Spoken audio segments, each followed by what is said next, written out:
مجھے اس کا ڈر ہے کہ اللہ تعالیٰ کے نزدیک میرا ایمان سچے دل سے ہے یا نہیں۔ جو کہ روٹی ٹاٹ کا لباس زہد نہیں ہے، بلکہ دنیا میں دل نہ لگانا اور امیدوں کا کم سے کم کر دینا زہد ہے۔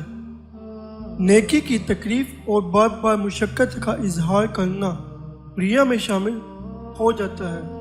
جسم کی ضرورت کے مطابق دنیا اور دل و جان کی ضرورت کے مطابق آخرت کو حاصل کرو۔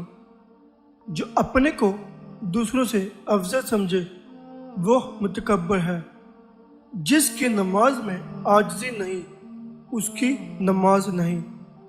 اچھی عادت اچھا برتاؤ اللہ تعالیٰ کے غصے کو دور کرتا ہے۔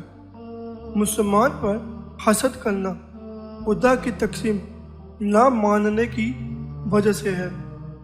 حرام مال جمع کرنا قیامت کی جواب دہی کو بھلانے کی وجہ سے ہے۔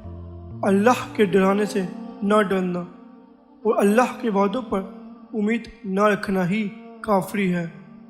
بہترین بادشاہ وہ ہے جو اہل علم کے ساتھ نشست و برخاست کرے، ان سے علم حاصل کرے، اور بدترین عالم وہ ہے کہ بادشاہوں کے ساتھ اٹھے بیٹھے اور انہیں علم نہ سکھائے۔ عزت کے لائق یہ لوگ ہیں: عالم زاہد، فقیہ صوفی، دولت مند خاکسار، غریب شکر گزار۔